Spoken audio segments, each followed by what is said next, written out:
पढ़ा दिए थे वेद, वेद पढ़ा दिए थे। वेद क्या गो? 4 गो। वेद 8 गो। 4 गो कौन कौन? ऋग्वेद, सामवेद, यजुर्वेद, अथर्ववेद। ऋग्वेद के ज्ञाता क्या कहते थे? होत्री। अच्छा, सामवेद क्या? सामवेद को ज्ञाता को, यजुर्वेद के ज्ञाता को? सामवेद को उद्गाता, यजुर्वेद के अधारियो। अब वही इसका अथर्ववेद के ज्ञाता क्या कहते हैं? क्या हुआ? गोपथ। ब्राह्मण ग्रंथ नहीं जी, उसके ज्ञाता को क्या कहते थे? बताइए, अथर्ववेद के ज्ञाता को क्या कहते हैं? प्रजापति। प्रजापति नहीं जी, विश्वकर्मा। ब्रह्मा कहते थे। क्या कहते थे? ब्रह्मा। वही इसका अथर्ववेद का बताइए। अच्छा, सभी वेद का एक एक क्या था? ब्राह्मण ग्रंथ। बताइए, ऋग्वेद के ब्राह्मण ग्रंथ क्या था? ऋग्वेद का ब्राह्मण ग्रंथ क्या था? ऋग्वेद का ब्राह्मण ग्रंथ था ऐत्रेय और कौशिकी। क्या? वही सामवेद का पंचविश, यजुर्वेद का तैत्रेय और क्या था? शतपथ। तैत्रेय और शतपथ। वही इसका गोपथ। किसका? अथर्ववेद का। प्रत्येक वेद का एक उपवेद था। ऋग्वेद का उपवेद क्या था? आयुर्वेद। आयुर्वेद के ज्ञाता क्या कहते थे? प्रजापति। वही इसका सामवेद के उपवेद, सामवेद का उपवेद गंधर्व वेद। गंधर्व वेद के ज्ञाता को क्या कहते हैं? नारद कहते हैं। यजुर्वेद के उपवेद धनुर्वेद। धनुर्वेद के ज्ञाता को क्या कहते हैं? विश्वामित्र। वही अथर्ववेद, अथर्ववेद के उपवेद को क्या कहते हैं? क्या कहते हैं? अथर्ववेद के उपवेद को क्या कहते हैं? अथर्ववेद के उपवेद को क्या कहते हैं? क्या कहते हैं? शिल्पवेद। और शिल्पवेद के ज्ञाता को क्या कहते हैं? विश्वकर्मा। ठीक, तो आपका वेद से यही सब सवाल था। बताइए, ऋग्वेद, ऋग्वेद में कितने मंडल? 10 मंडल। 10 मंडल में सबसे प्राचीन मंडल 7वां मंडल। 7वां मंडल में ही क्या है बुआ? दशराग युद्ध के आगे बताते हैं। 7वां मंडल सबसे प्राचीन मंडल, 7वां मंडल। आधुनिक पहला एवं 10वां मंडल। अच्छा, गायत्री मंत्र की चर्चा किसमें है? ऋग्वेद में। ठीक ना, ऋग्वेद में सोम देवता को। अच्छा, गायत्री मंत्र किसे समर्पित है? सूर्यदेव, सूर्यदेव को। ठीक, वही। चलिए, यह वही क्या, उसके बाद बता दिए थे वेद, बता दिए थे वेद की संख्या क्या गो? 4 गो। वेदांग, वेदांग की संख्या क्या गो? वेदांग की संख्या क्या गो था? 6 गो। वेदांग 6 गो। कौन कौन? व्याजो निशी कच्छ में बताती है। व्याकरण, क्या? ज्योतिष, निरुक्त, और क्या? शिक्षा, और कल्प, और एक और छंद। बताइए, व्याकरण का सबसे अच्छा पुस्तक का नाम, व्याकरण का पुस्तक का नाम क्या? अष्टाध्याय। अष्टाध्याय, अष्टाध्याय का लेखक पाणिनि। और वही उसका ज्योतिष का बुक क्या है? बृहद संहिता। कौन लिखे थे? वारामिहिर ने लिखे थे। ठीक, वेद हो गया। वेदांग। उपनिषद, क्या? उपनिषद। उपनिषद की संख्या क्या गो? उपनिषद की संख्या 108 है, लेकिन प्रमाणिक उपनिषद जो है एकदम प्रमाण के अनुसार जो मिला वो कितना है? 13। क्या? बताइए, सबसे बड़ा उपनिषद क्या है? क्या? बृहद नारायण उपनिषद। क्या? बृहद नारायण उपनिषद। वही सबसे बड़ा है बृहद नारायण, सबसे प्राचीन है। अच्छा, कठोपनिषद, इसमें किसकी चर्चा? यम और नचिकेता की चर्चा किसमें? कठोपनिषद में। ओम शब्द की चर्चा कठोपनिषद। सत्यमेव देव, सत्यमेव जयते की जो चर्चा किसमें? यह है आपका सत्यमेव जयते की चर्चा, यह है आपका किसमें? मुंडकोपनिषद में। आलोपनिषद, जलोपनिषद, सारे चीज को आपको याद रखना जरूरी होगा। ठीक, तो चलिए आगे। वेद, वेदांग, उपनिषद। उसके बाद था पुराण। पुराण, पुराण की संख्या क्या गो? पुराण की संख्या 18 गो। इस 18 गो पुराण में क्या क्या बता दिए थे आपको? सभी बता दिए थे। पुराण की संख्या 18 गो। वेदों का वेद किसे कहते हैं? 5वां वेद किसे कहते हैं? पुराण को कहते हैं। इसे वेदों का वेद कहते हैं। वायु पुराण से किसकी जानकारी मिलती है हमें? मौर्य वंश की। वायु पुराण से किसकी जानकारी? मौर्य वंश की जानकारी मिलती है। वही मत्स्य पुराण से किसकी जानकारी मिलती है? सातवाहन वंश की। मत्स्य से किसका, अच्छा विष्णु भगवान के 10 गो अवतार थे, इसकी चर्चा किसमें है? मत्स्य पुराण में। मत्स्य पुराण में कहा गया कि विष्णु भगवान के 10 अवतारों की चर्चा इसमें। कौन अवतार थे, कौन अवतार थे? विष्णु भगवान कई अवतार लिए। विष्णु भगवान जो है राम जी कखनो बन के गए, कखनो कृष्ण जी बन के गए, कखनो नचनिया बन के आए, एक से एक बात बन के की नहीं, वही भस्मासुर वाला में नहीं बन के गए थे जी, नाच उच नाच गाना में गए थे क्या? उसके बाद बताइए मत्स्य पुराण, विष्णु पुराण से किसकी चर्चा मिलती है? विष्णु पुराण से गुप्त वंश की, गुप्त वंश की। इसी में जो है आपको कहा गया कि समुद्र गुप्त का घोड़ा कितना पानी पीता है? 3 गो समुद्र का पानी पीता। हालांकि 3 समुद्र का पानी पीने का मतलब यहाँ पर क्या इतना दूर तक राज था, 3 समुद्र का पानी पीते पीते घोड़ा जाके टांग चेयर के मर जाएगा। चलिए, तो वेद, वेदांग, उपनिषद, पुराण इतना तक पढ़ा दिए थे।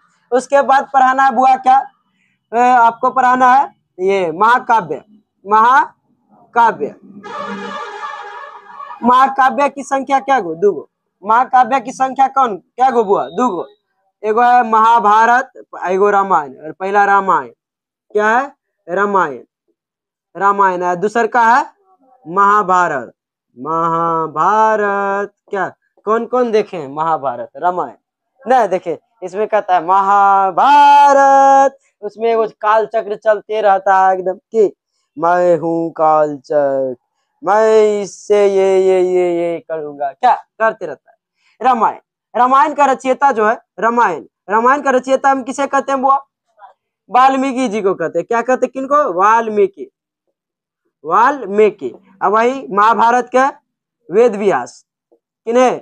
वेद व्यास। ये दोनों में बहुत कंफ्यूज हो जाते होइएगा ना, कि करके है कर, हम क्या बेर कंफ्यूज हो जाते कि इसका रचयिता को, इसका रचयिता के वेद व्यास का कर, वाल्मीकि का कर। इसके लिए याद रखिएगा वृत्त, वृत्त में सबसे बड़का क्या होता है बुआ? अच्छा ये हो गया आपका, हो गया क्या हो गया? ये हो गया त्रिज्या। सबसे बड़ा क्या होता है? त्रिज्या बड़ा होता है या फिर व्यास बड़ा होता है? व्यास। वृत्त में सबसे बड़का के? व्यास। इस पृथ्वी पर सबसे बड़का युद्ध कौन? महाभारत। महाभारत से बड़का कोई युद्ध हो सकता है क्या? वृत्त में व्यास से बड़ा कोई हो सकता है क्या? नहीं हो सकता। इस प्रकार पूरा पृथ्वी पर महाभारत से बड़का कोनो लड़ाई नहीं हो सकता। भयानक युद्ध हुआ, वो महिला के चक्कर में हुआ, न महिला रहती न चक्कर, उसके कारण झगड़ा होता। तो महाभारत क्या हुआ? द्रौपदी, ठीक ना, वही थी, वही लड़ाई करवा दी। क्या हुआ? सब ओकरे ठपका देते। नहीं, वो भी गलती किया था। अब वो तो मीडियम थी, वो क्या थी? माध्यम थी। होना तो जरूरी था धर्म में असत्य पे सत्य की जीत के लिए। चलिए, तो यही था आपका। तो इस प्रकार हम बोल सकते हैं ना, महाभारत का जो है रचयिता कौन है? वेद व्यास। देखिए रामायण, रामायण के खंडों को कांड कहा जाता है। क्या कहा जाता है? कांड कहा जाता है। उसमें कांड की संख्या रामायण में कितने हैं? 7 कांड। कितने हैं? 7 कांड है। और सबसे महत्वपूर्ण कांड है इसमें सुंदर कांड। कौन है महत्वपूर्ण कांड? कौन है इसमें? सुंदर कांड सबसे महत्वपूर्ण कांड। इसमें श्लोक की संख्या किसमें? रामायण में। रामायण में श्लोक की संख्या कितना था बुआ? पहले थे 12,000। पहले कितने था? 12,000 था। अब कितने हो गया? 24,000 हो गया। कितना हो गया? बढ़ के 24,000 हो गया। ठीक। उसके बाद महाभारत। महाभारत में जो है, महाभारत के खंडों को क्या कहा जाता है? पर्व कहा जाता है। क्या कहा जाता है? पर्व। इसमें कुल 18 पर्व है। कितने पर्व है? 18 पर्व है। अजय में सबसे महत्वपूर्ण, अच्छा इसमें सबसे महत्वपूर्ण कांड कौन था? सुंदर कांड। कौन? सुंदर कांड। कांडो सुंदर होता है, देखिए कि इसमें कौन था? सुंदर कांड। इसमें पर्व, इसके खंडों को क्या कहते हैं? महाभारत के खंडों को पर्व कहते हैं। और सबसे महत्व, अच्छा टोटल पर्वों की संख्या क्या? 18। इस 18 में जो है सबसे महत्वपूर्ण कौन पर्व पता है? भीष्म पर्व। सबसे महत्वपूर्ण कौन है? भीष्म पर्व। सबसे महत्वपूर्ण कौन है? सबसे महत्वपूर्ण भीष्म पर्व है। सबसे महत्वपूर्ण कौन? भीष्म पर्व। इस भीष्म पर्व में ही क्या है बुआ? कृष्ण जी और अर्जुन के बीच वार्तालाप जो हुआ था, क्या क्या हुआ था? जो कृष्ण जी क्या कह रहे थे? युद्ध करो, उठो पार्थ युद्ध करो। अर्जुन क्या कर रहा था? हमसे नहीं होगा, वो हमारे दादा है, हम ओकरा नहीं मार पाएंगे। ये नहीं कहते थे, नहीं हमसे नहीं होगा, भीष्म पितामह को मारना मतलब हम अपने आप को छल्ली कर लेंगे, युद्ध नहीं करेंगे। तो उसको क्या कर, पार्थ उठो, तुम्हारा कर्तव्य है पार्थ, युद्ध को करना क्या है तुम्हारा कर्तव्य, खूब मनाते थे ओकरा। बाद में छोड़ियो आर देते, बहुत गोसाइयो गए थे कृष्ण जी। तो इन दोनों में जे बात की चर्चा हुआ है सब किसमें है, भीष्म पर्व में।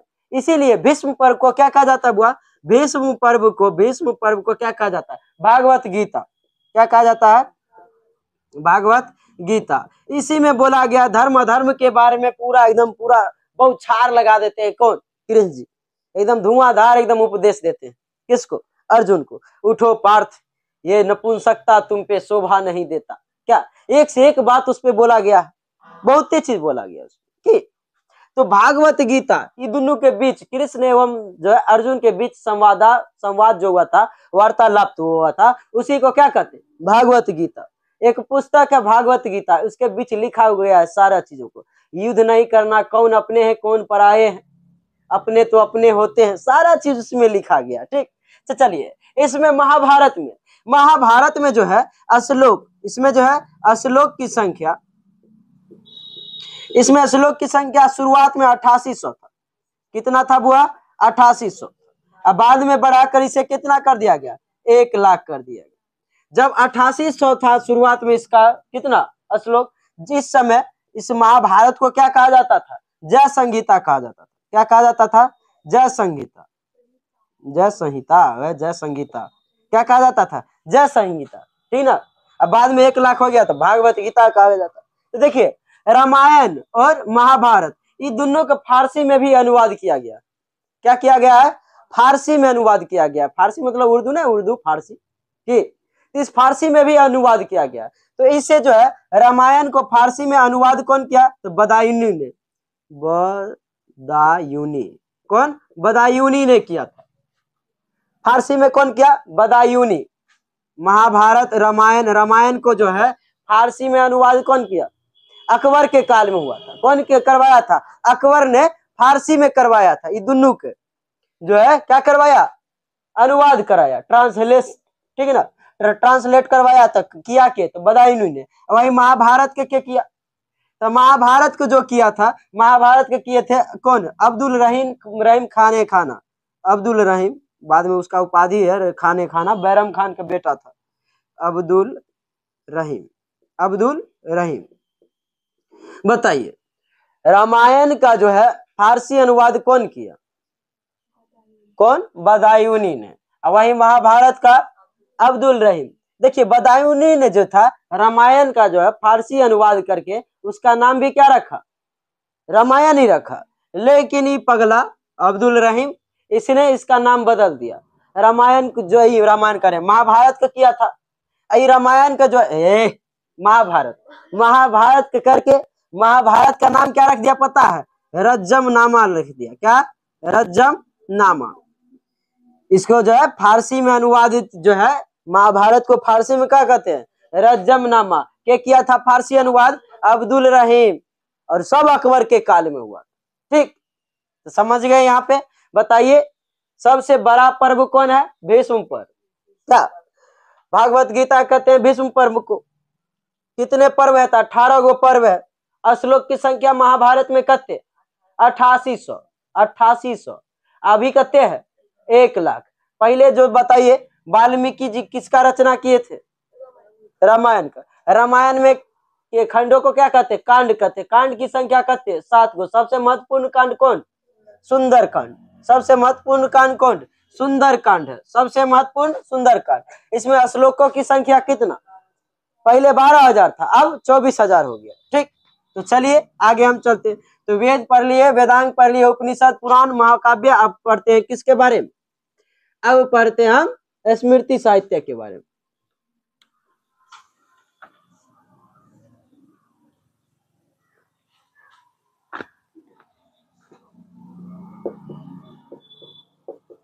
स्मृति साहित्य लीजिए, स्मृति साहित्य।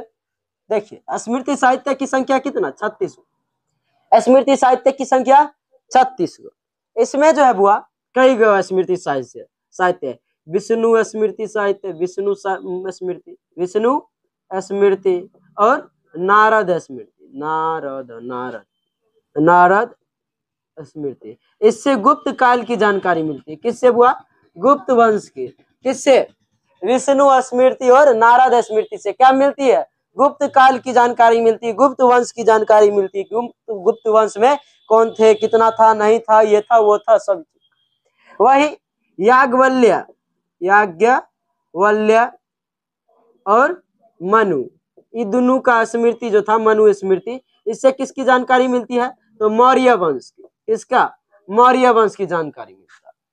कौन कौन से? याज्ञवल्क्य और, देखिए याज्ञवल्क्य स्मृति को लिखे थे कौन पता है? याज्ञवल्क्य ऋषि ने लिखे थे, इसीलिए इसका नाम क्या हो गया? याज्ञवल्क्य स्मृति। ये जो है इनका स्मृति जो था, स्मृति साहित्य, ये मजाक बन गया। मजाक किस लिए बन गया? कहा कि याज्ञवल्क्य स्मृति में क्या कहा गया पता है? कि जुआ खेलने को अच्छा बताया गया। जुआ खेलने को क्या बताया गया? उचित बताया गया। जुआ नहीं, ताश से खेलते, किसी भी प्रकार से जुआ खेला जा सकता है, पत्ती पत्ती खेलिए, कुछ खेलिए। ताश खेलने आता है कि नहीं? नहीं आता है, हमरा आता है। उसमें जो है, उसमें कुछ कुछ होता है। चलिए, 4 गो क्या हुआ? ताश सिखाते भाग। उसमें भी होता है, फलास होता है, रम्मी होता है, एक से एक होता है, 52 पत्ती होता है। कि चलिए, दिवाली के दिना सब खेलता है। बच्चा थे तो दिवाली के दिना जो है घर पर सब खेलता था, तो सब में से 10-10 रुपया उठाते थे, हमरा याद कि अरे चचा भी थे तो सब में से 10-10 रुपया उठा लेते थे। कितने रुपया हो जाता था, ओकरा के फर्क नहीं पड़ता था। एक दान में से 10 रुपया उठा लिए, कौन बड़ा बात। ओकरा के दान बनता था 100 रुपया, 500 बन जाता था दान। अखन बनता था तो मौज हो जाता था, 10-10 रुपया कल्ले होकर धक इतना रुपया हो जाता था, नहीं तो 1,000 रुपया हो जाता था, बहुत रुपया रहता था। तो इसमें जुआ खेलने को क्या बताया गया? उचित बताया गया, याज्ञवल्क्य स्मृति। वही मनु स्मृति को लिखे थे कौन? मनु ने। कौन? मनु जो है ऋषि, मनु ऋषि ने लिखे थे मनु स्मृति को। ये भी स्मृति बड़ी गजब का, ये एकदम पूरा चौपट है। क्यों पता है? इसमें कहा गया कि इसमें ऊंचे जाति के लोगों को वरीयता दिया गया कि हाँ, ऊंचे जाति के लोग क्या बहुत अच्छे हैं, ये है, वहाँ वरीयता दिया गया, प्रधानता दिया गया। और वही निम्न जाति मतलब दलित और महिलाओं को निम्न दिखाया गया, नीचा दिखाया गया। महिला एकदम कोई कर्मे की नहीं होती, उसमें बहुत बात, महिला बकलोल होती है, महिला कर्मे की नहीं होती, महिला बर्तन धोने वाली होती, महिला ये होती, वो होती। तैया बेलना नहीं चल रहा था, उतना नहीं चल रहा था। ठीक, उस समय पितृसत्तात्मक होगा कि पितृसत्तात्मक था। सिंधु घाटी कैसा था? उसका समाज कैसा था? मातृसत्तात्मक, महिला चलती था। लेकिन वैदिक काल ये क्या था? पितृसत्तात्मक, पिता के चलती था। कुछ बोलता तो मारता कि घरे में। चलिए, तो मनु स्मृति में कितने, अच्छा, मनु स्मृति में क्या कहा गया कि जो है उच्च जाति को वरीयता दिया गया कि जे है से वह है सब, दलित जाति या निम्न जाति को कोई वैल्यू। अब आगे ठीक, इसीलिए फलप है। इसे क्या कहा गया? वो इसे धर्मशास्त्र कहते हैं। इसे क्या कहते हैं? धर्मशास्त्र कहते हैं। इसे धर्मशास्त्र कहते हैं, मनु स्मृति को। धार्मिक चीजों के बारे में लिखा गया कि कानून कैसे चलना चाहिए, नहीं चलना चाहिए, ये वो। अभी भी कोई आदमी कह देता है कि अभी जो है भारतीय संविधान को हटा के, संविधान हटा के क्या रख दिया जाए इसके बदले, मनु स्मृति को जो है लागू कर देना चाहिए। अब क्या है नहीं है उसके बारे में जो पढ़ता होगा वो जानता होगा। क्या जो पढ़ता होगा मनु स्मृति का अच्छा से वो जानता होगा। हम लोग नहीं पढ़ते, उतने अच्छा से नहीं जानते, बात खत्म। हम जानते हैं बस ये वो धर्मशास्त्र, इसमें कुछ खराबियां होगा तब तो नहीं चलाई। कि बताइए ना कि महिला के तुच्छ समझेगा, महिला तुच्छ आप समझाएगी क्योंकि भाग यहाँ से, तोरा महिला बनाते। तो बताइए ना, महिला आज सबसे आगे, जमीन से लेकर आसमान तक महिला है। अब कहाँ जाइएगा, सबसे आगे अब रहती है महिला, बहुत पढ़ती है महिला, अब अच्छी है महिला। चलिए, हाँ, क्या फिर भी अभी वो तो पितृसत्तात्मक है तब। ये तो समाज कैसा हम लोगों का, पितृसत्तात्मक। फिर भी कोई बात नहीं, अब जो है महिला बहुत आगे बढ़ चढ़ के यहाँ से मतलब आगे जा रही है, बहुत अच्छा बात है। ठीक, इसमें क्या हुआ? अच्छा, तो देखिए कुछ में तो वरीयता दिया गया ना, सब चीज में सेम है। चलिए, मनु स्मृति में एक और चीज खराबी था, इसमें विवाह के 8 गो प्रकार को बताया गया। विवाह के लिए कितने प्रकार था? 8 प्रकार के विवाह को बताया गया। जे भाग के विवाह कर लिया ओकरा राक्षसी विवाह कहते कि सही बात करे, इसमें भाग के शादी कर लिया, कोई अति शादी कर लिया, कोई अपन मर्जी से शादी किया, तो इसमें 8 प्रकार के विवाह की चर्चा। कोई कोई भाग के जो शादी कर लिया उसे राक्षसी विवाह कहते थे। ठीक, इसमें कई प्रकार के। चलिए और क्या हुआ, इसमें विवाह के लिए जो है लड़का का विवाह के लिए जो है लड़का का आयु देखिएगा, लड़का का आयु कहा गया कि 25 वर्ष, कितने 25 वर्ष होना चाहिए लड़का के।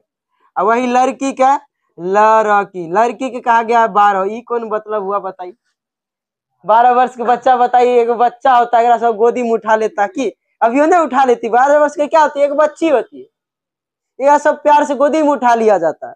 आप बताइए उस समय शादी के लिए उम्र था, एकदम बकवास था कि नहीं था जी, बताइए। इसमें कहा गया कि लड़की कौन हिसाब से 12 वर्ष की लड़की चाहिए, शादी में बर्बादी कर देगा ये कि 12 वर्ष का बच्चा कौन हिसाब से डायरेक्ट था। अब बुढ़वा जैसा नहीं लड़का 25 वर्ष, बताइए 25 वर्ष एक एज हो जाता है। हम लोग का भी 21 हो रहा है, 21 22 23 हो रहा होगा 22, ठीक।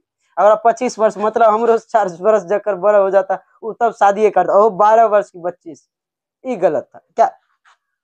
और इसमें जो है कई प्रकार के संस्कार के बारे में, इसमें 16 संस्कार की चर्चा है, 16 संस्कार, जिसमें सबसे जो होता है अंतिम वाला संस्कार दाह संस्कार। क्या, दाह संस्कार। अरे संस्कार भी कई प्रकार के थे, 16 संस्कार। क्या, बच्चा जब जन्म नहीं लेता है, बच्चा जब गर्भ में पलवे करता है उस समय भी एगो संस्कार होता है, क्या गर्भगिरी के ना होता है, गर्भ संस्कार जो होता है जगह गोद भराई रस्म कहते हैं सर, क्या, तो वो होता है आपका दाह संस्कार, सबसे अंतिम संस्कार होता है। भागता वो भी एगो संस्कार है, भाग के ब्याह किया वो एगो संस्कार है, शादी किया वो संस्कार है। बच्चा उसके बाद जो है दूध, जब बच्चा खाना वाना खाता वो अन्न रस्म, बच्चा जन्म लेता वो रस्म, उसके बाद बच्चा जन्म ले लेता 6 दिन के बाद एगो छठी वाला रस्म। तो पूरा क्या हुआ वो तब छठी के वो संस्कार नहीं हो गया जी, उसमें भी कुछ कुछ किया जाता है छठी में, तो क्या हुआ वो एगो संस्कार में गिना जाता है। तो कुल कहने का मतलब ये है कि पूरा जीवन में 16 संस्कार होते हैं। कितने, 16 संस्कार से आदमी क्या होते हैं, एकदम पूरा परिपूर्ण होते हैं। ठीक, तो कितने संस्कार की चर्चा, 16 संस्कार की इसमें चर्चा, कितने संस्कार, 16 संस्कार। ठीक, और सबसे अंतिम संस्कार कौन संस्कार, दाह संस्कार। ठीक, चलिए इसमें जो है कई प्रकार के जो है आश्रम मतलब अवस्था के बारे में बताया गया। मनुस्मृति में कई प्रकार की अवस्था के बारे में बताया गया। कौन कौन अवस्था, कहा गया कि देखिए 5, इसमें 5 अवस्था की बोला गया, 5 गो अवस्था के बारे में कहा गया। देखिए 0 से लेकर 5 वर्ष, इस अवस्था को बाल्यावस्था कहते हैं। क्या कहते हैं, बाल्यावस्था। इस बाल्यावस्था में छूट है बच्चे को, क्या है, 0 से 5 वर्ष के बच्चा के कथी दीजिएगा, ओकरा की नियम कानून, उसलिए कोई नियम कानून नहीं, छूट है, इधर लोटो उधर लोटो, ओकरा एक थप्पड़ मार लो, ओकरा मुंह पे बकोर दो, क्या। अरे अनाइते ना ताजी बच्चा के लीजिएगा, बाबू बाबू बाबू ए बाबू, सब पूरा चिरवा दिया पूरा, क्या। एगो बच्चा हमारा चॉकलेट खा रहा था, वो एगो शर्ट है उसमें लगा दिया, गुस्सा चढ़ गया, जा तो क्या होता है पूरा दगी, ओकरा लिए छूट है, कुछ लगा दिया तो छूट, ओकरा की मारते एकदम दे देते चट से, रोने लगता, फिर वो सब जान जान के कानवो करेगा, वो सब की करता है जान जान के कानेगा। अगर देख लेगा पहले चुप रहेगा, करके चुप रहेगा पहले, उसके बाद देख लेगा ककरो कोई है मम्मी है चाहे पापा है चाहे खूब रोने लगता है, जान जान के रोएगा, देखा देखा वरना हमारा चुप कराएगा। अगर नहीं कुछ हो दीजिएगा वो कानेगा, कुरकुरे चाहिए ये चाहिए वो चाहिए, मतलब कानने लगता है। इसमें छूट दिया गया 0 से 5 वर्ष। उसके बाद कहा गया कि 5 वर्ष से लेकर 25 वर्ष तक यहाँ पर सब जो है ब्रह्मचर्य रहेगा। क्या रहेगा बुआ, ब्रह्मचर्य का पालन करेगा, किसका करेगा, ब्रह्मचर्य का पालन करेगा। अभी कोई कर रहे हैं ब्रह्मचर्य का पालन, अब ये कहते तो इसके बीच कहा गया कि कोई शादी विवाह नहीं करेगा, ब्रह्मचर्य रहेगा एकदम, कोई इधर उधर नहीं, ककरो इधर कोई नहीं देखेगा। तो ब्रह्मचर्य का पालन करने के लिए कहा गया कि कब से, 0 से लेके 25 वर्ष तक। उसके बाद क्या करना है, क्या हुआ, 5 से 25 लिखा हुआ, 5 से 25 वर्ष तक क्या करेगा, ब्रह्मचर्य का पालन करेगा। उसके बाद शादी विवाह करना। ठीक, तो ब्रह्मचर्य इसमें क्या करना है, ब्रह्मचर्य जीवन में गुरु के पास जाके जो है ज्ञान की प्राप्ति करना है। क्या करना है, ज्ञान की प्राप्ति करना है, गुरुकुल में शिक्षा लेना। उसके बाद जो है 25 से लेकर 50 वर्ष, 25 से 50 वर्ष, इसमें क्या कहा गया है, इसमें जो है कहा गया कि पारिवारिक जीवन जिए। क्या कीजिए, जाकर जो है क्या कीजिए, पारिवारिक जीवन जिए, ठीक ना, गृहस्थी जीवन। मतलब शादी विवाह कर लीजिए, बाल बच्चा कीजिए, बस उसके साथ रहिए, उसका ख्याल रखिए, उसका ख्याल रखिए, बाल बच्चा को पढ़ाइए। ठीक, इसमें क्या कहा गया है? 25 से 50 वर्ष तक कहा गया कि गृहस्थी जीवन, न घर गृहस्थी वाला होता है जी, तो वही गृहस्थी जीवन की चर्चा किया गया। इसमें जाइए क्या कीजिए, गृहस्थी जीवन अपन जाइए, बाल बच्चा कीजिए, अपन उसको पढ़ाइए लिखाइए, अच्छा से रखिए, कि बीबी यार का ख्याल रखिए। क्या, चलिए इसमें ओकरा घुमाइए चराइए, ले जाइए 5 स्टार होटल में ले जाइए, ओकरा कभी कभी पिज्जा खिलाइए, चाय पिलाइए, कॉफी ले जाइए, ठीक, कभी कभी कश्मीर घुमाइए, मसूरी घुमाइए, कहा गया इसी के बारे में। उसके बाद जो है 50 से लेकर 75 वर्ष, क्या हुआ? हाँ, तो कहा गया से कमाइए, से कमाइबो कीजिए, पर अरे पढ़ने के लिए इतना ही बरस है 25 वर्ष तक। उसके बाद कहा गया है छोड़िए, आप काम धंधा कीजिए अब। उसके बाद जो 25 से 50 से 75 वर्ष को वानप्रस्थ जीवन कहा गया। क्या कहा गया है? वानप्रस्थ जीवन। उसके बाद कहा गया कि आप जो है गृहस्थी भी देखिए, सामाजिक कार्यक्रम भी देखिए, कि और क्या समाज उमाज को देखिए थोड़ा, कि कभी लड़ाई झगड़ा हो गया, पंचायती कीजिए, ये सब वो सब कीजिए। ठीक, कब कहा गया? 50 से 75 वर्ष में, कि करो भाग जाती है, भाग जाती मतलब कि मतलब गुस्सा उस्सा होकर नैरा चल जाती है, ए काहे कन्या जाए छो, कन्या रुक जाओ, कन्या रुक जा, के बेचारा नहीं जीते तोरा बिना। मतलब एक से एक बात इसमें क्या, वानप्रस्थ जीवन में कहा गया कि यहाँ से यहाँ तक क्या कीजिए, आप अपना घर परिवार के देखिए और समाजों के देखिए, समाज में की है नहीं है, समाज में की घटल भाई, मतलब समाज के बारे में सोचिए। उसके बाद जो है 75 से आगे की वर्ष को, 75 से आगे आप जरूरी है कितने वर्ष तक जिएगा, कोई कोई तो 75 नहीं जी पाएगा। अब कहता है सब यूरिया पोटासियम सब अलाय वाला सब खाता है, नहीं खाता है, इसीलिए अब इतना भी नहीं जिएगा, हम लिख के देते हैं। चलिए, इस जीवन को कहा गया कि ब्रह्मचर्य पालन कीजिए। ब्रह्मचर्य तो हो गया सन्यासी, क्या कीजिए? सन्यासी जीवन जिए, सन्यासी, सन्यासी, सन्यासी मतलब कि जाइए वन में जाके तपस्या कीजिए, उधर जाके टपक जाइए, बात खत्म, घर नहीं आवे के, ठीक, मर जाइए उधरे जाके। तो ठीक, इसमें यही कहा गया 75 वर्ष के बाद क्या बन जाइए? सन्यासी बन जाइए, वन में जाके तपस्या कीजिए, इधर उधर कीजिए, हो गया बात खत्म, नया नया घर आ रही, हो गया, मर गया, बात खत्म। यही था आपका मनु स्मृति के बारे में था, स्मृति साहित्य भी खत्म हो गया। यहाँ पे आपका वेद वेदांग उपनिषद महाकाव्य सभी खत्म। ठीक, अब हम आगे चलते हैं, वैदिक काल।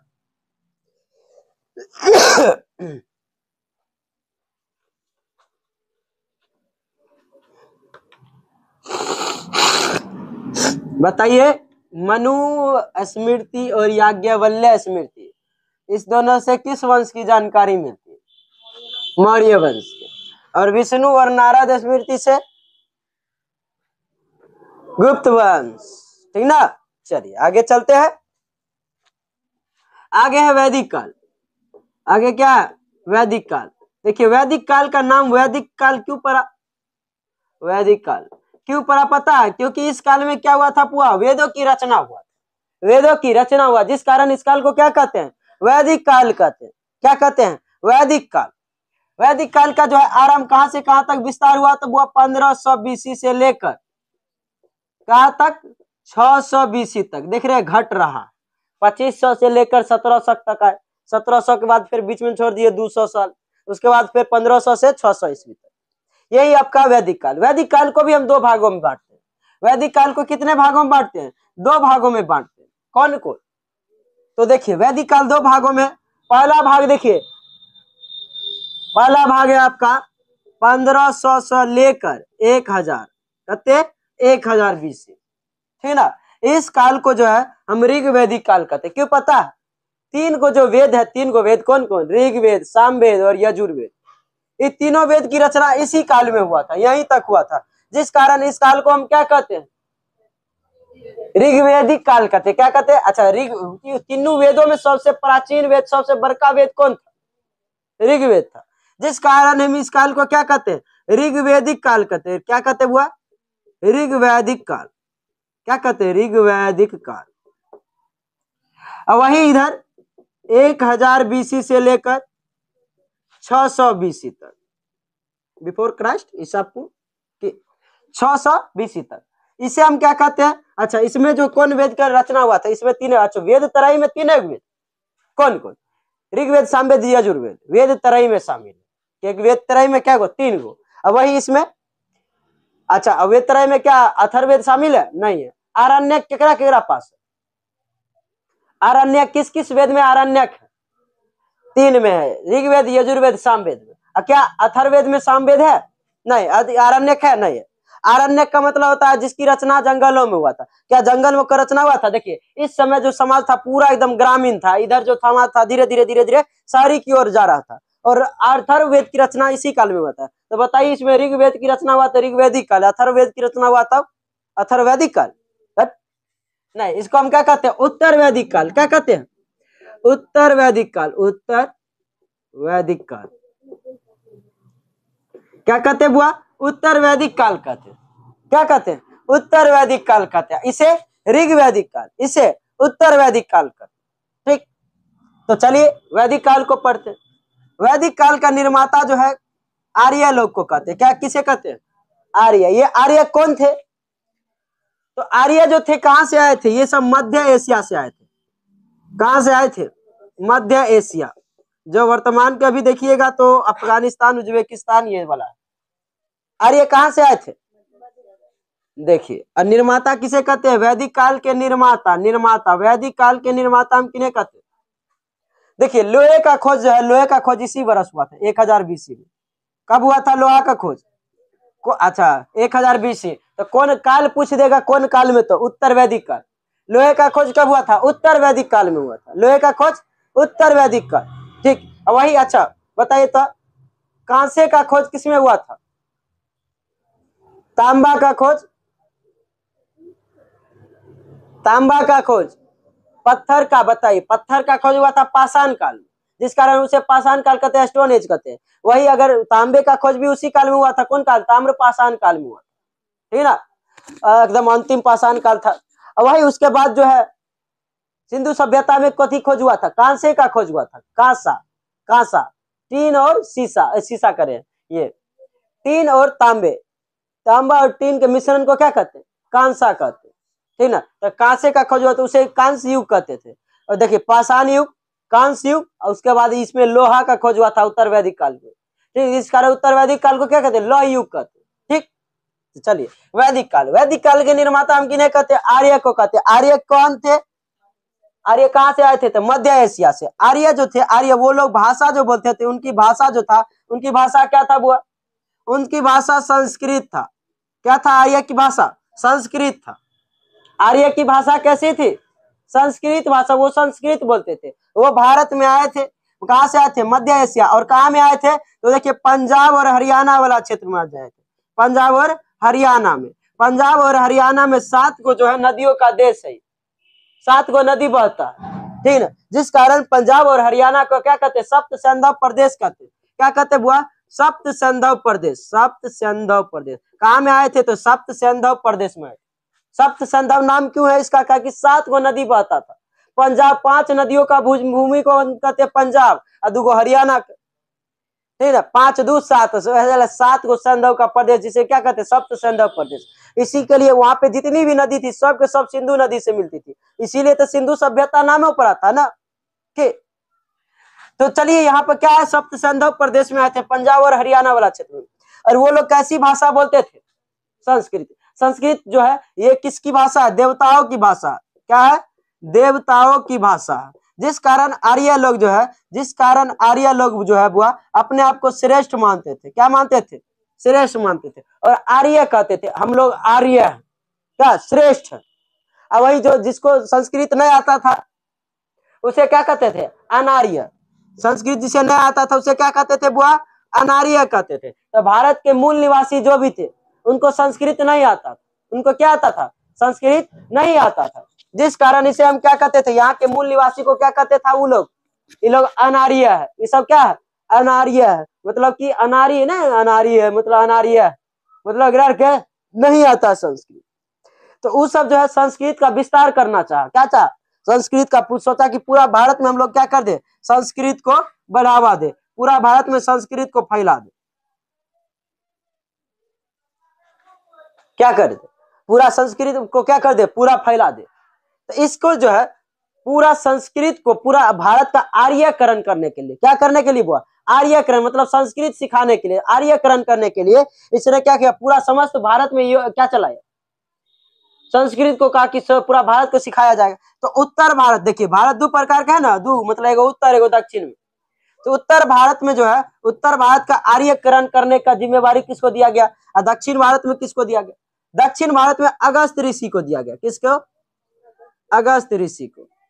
कहा गया कि अगस्त ऋषि आप जाके आर्यकरण कीजिए, सबके जाके क्या सिखाइए? संस्कृत सिखाइए। दक्षिण भारत का आर्यकरण कौन किया? अगस्त ऋषि। वही ऊपर में उत्तर भारत का, तो देखिए राजा विदेह थे। कौन? राजा विदेह। राजा विदेह के यहाँ एक पुरोहित रहते थे। पुरोहित मतलब पंडित। राजा विदेह के दरबार में रहते थे एक पंडित, जिसका नाम था गौतम राहुगढ़। क्या नाम था? गौतम राहुगढ़। इनको जिम्मेदारी दिया गया, कथी का जिम्मेदारी दिया गया? कि जाके संस्कृत सिखाइए, आर्यकरण कीजिए। जब ये गौतम राहुगढ़ आ रहे थे, कहां से? मतलब कहां से? मतलब आर्यकरण करने के लिए आ रहे थे। तब ये जो है अपन यहाँ पे सोनपुर है, सोनपुर में आए, और नदी है सोनपुर में बूढ़ी गंडक, गंडक नदी। इसी गंडक नदी में जो है अग्नि का ज्वाला मुंह में लिए हुए आगे बढ़ रहे थे, करके बढ़ रहे थे। बस उनका ज्वाला गिर गया कि बुत गया। ज्वाला क्या हो गया? बुत गया कि बस गुस्सा हो गए, जाके शराप दे दिए। मैं गौतम राहुगढ़ आपसे ये शराप देता हूँ, और कह दिए यहाँ की ये जो भूमि है ये अछूतों की भूमि है। ये क्या है? अछूतों की भूमि। अब पटना के जाके शराप दे दिए, पाटलिपुत्र। अथर्ववेद में लिखा हुआ है। रजनीश फोन कर, अथर्ववेद में क्या कहा है? लिखा गया है अथर्ववेद में, पटना को क्या कहा गया? बुआ, अछूतों की भूमि कहा गया। जिस कारण से देखिएगा पटना में, क्या पटना के देखिए, अच्छा पटना में गंगा नदी है कि नहीं? तो पटना के गंगा नदी के लेकिन गंगा जल के वैल्यू नहीं है। कहीं देखें सुल्तानगंज से जल उठा के लेके चल जाता होगा, सब जाता है जी, लेकिन पटना में भी तो गंगे नदी है। गंगा नदी के वहां के जल के कोई वैल्यू नहीं। क्यों? कहा गया कि ये क्या है? अछूतों की भूमि है। कहा कि गिर गया, आर्यकरण नहीं हो पाया, इसीलिए अछूतों का भूमि अथर्ववेद में कहा गया पटना को। आई कह के चल दिए कि ये क्या है? अछूतों का भूमि है। लिखा हुआ, हमने कह रहे ये अथर्ववेद में लिखा हुआ। ठीक। और कौन शराप दे के गए थे? गौतम राहुगढ़ गए थे। बताइए उत्तर भारत का जो है आर्यकरण करने का जिम्मेवारी किसके पास था? कौन किए? गौतम राहुगढ़। वही दक्षिण में अगस्त ऋषि। ठीक। चलिए यहाँ पे जो था ऋग्वेद में, ऋग्वेदिक काल करें वो उत्तर वैदिक काल में जो है जाति का जो आधार होता था ना, जाति जो होता था, जाति ये जो होता था कर्म के आधार पर होता था। जाति किसके आधार पर हुआ? जाति कर्म के आधार पर। उस समय 4 जाति हुआ करता था। कितने जाति? 4 जाति। देखिए सबसे ऊपर था ब्राह्मण, उसके नीचे क्षत्रिय, और उसके नीचे वैश्य, और से नीचा शूद्र, उसके नीचा शूद्र। देखिए जो पूजा पाठ करवाता था उसे जो ज्ञानवान देता था उसे क्या कहते थे? ब्राह्मण कहते थे। और जो रक्षा करता था किसी का, युद्ध करता था, उसे क्या कहते थे? क्षत्रिय कहते थे। ठीक ना। और जो व्यापार करता था, मतलब कुछ दुकान खोल लिया या फिर कोनो व्यापार व्यवसाय कर रहा है, तो वो क्या कहलाता? वैश्य कहलाता। और जो दोसर के सेवा करता वो क्या कहलाता? शूद्र कहलाता। तो जैसे अभी आप लोग नौकरी कर लीजिएगा, नौकरी कर लेते तो क्या कहलाते आप लोग? शूद्र कहलाते। वैश्य बिजनेस हुआ, वैश्य कहलाते नहीं, शूद्र मतलब नीचा, दोसर की सेवा नहीं कर रहे हैं जी। नौकरी क्या है? सेवा है एक प्रकार का।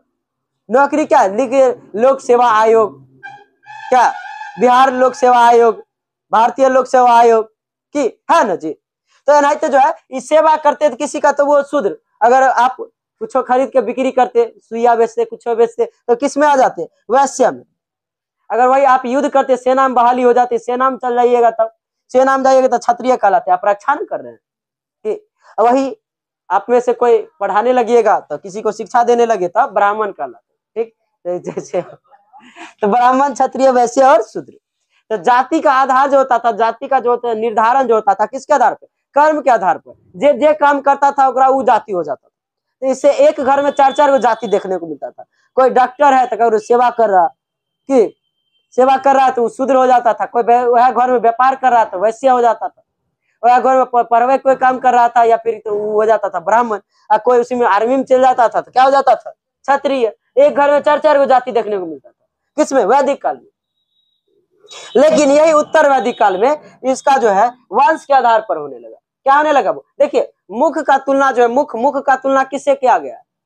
ब्राह्मण से। वही भुजा की तुलना, भुजा रक्षा करने वाला, भुजा की तुलना क्षत्रिय से, और जांग की तुलना वैश्य से, और पैर की तुलना शूद्र से किया गया था। ठीक, वही देखिए वैदिक काल में क्या हुआ है? जाति जो है कर्म के आधार पर। अब वही उत्तर वैदिक काल में जाति जो है वंश के आधार पर। किसके आधार पर? वंश के आधार पर। जे वंश में जन्म लिया, बात खत्म। उसके बाद जो है पंडित के बेटा पंडित होता, ब्राह्मण के बेटा ब्राह्मण, क्षत्रिय के बेटा क्षत्रिय, जैसे अभी चल रहा है वंश के आधार पर। पहले ठीक था जी? नहीं था ठीक। अगर कोई रहता था शूद्र, रहता था शूद्र है, कि कोई वैश्य है तो वैश्य के बेटा वैश्य, बनिया के बेटा बनिया। अगर कोई किसी का अगर नौकरी कोई कर रहा था, शूद्र का बेटा शूद्र। तो पहले जो था किसके आधार पर था? पहले था कर्म के आधार पर। पहले जैन काम वैसन नाम, उसके बाद है वंश के नाम पर कर दिया गया, वंश जैसन वैसन। ठीक, तो ये चीज समझे। इसकी जो है वैदिक काल में कई नदियां, वैदिक काल में क्या हुआ? कई नदी थे, तो उसमें कुल 8 गो नदी था। उसमें 8 नदी का जो था अभी का नाम क्या है, पहलुक का नाम क्या, ये याद करना। जैसे क्या, ये व्यास नदी का पहलुक का नाम क्या है, ठीक है। रावी नदी का पहलुक का नाम क्या है, चिनाब का क्या, झेलम का क्या, वितेस्ता का क्या, ये सारे चीजों को देखना है। तो दिखाई थोड़ा,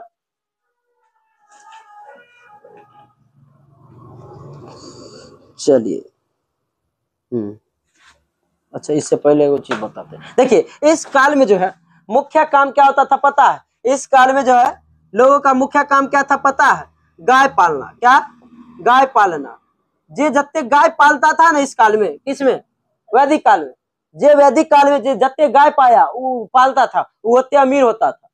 वो क्या होता था? उतना अमीर होता था। सोचिए अभी होते वो अमीर रहेगा, बात वो गरीबी वगैरह कोई कहेगा।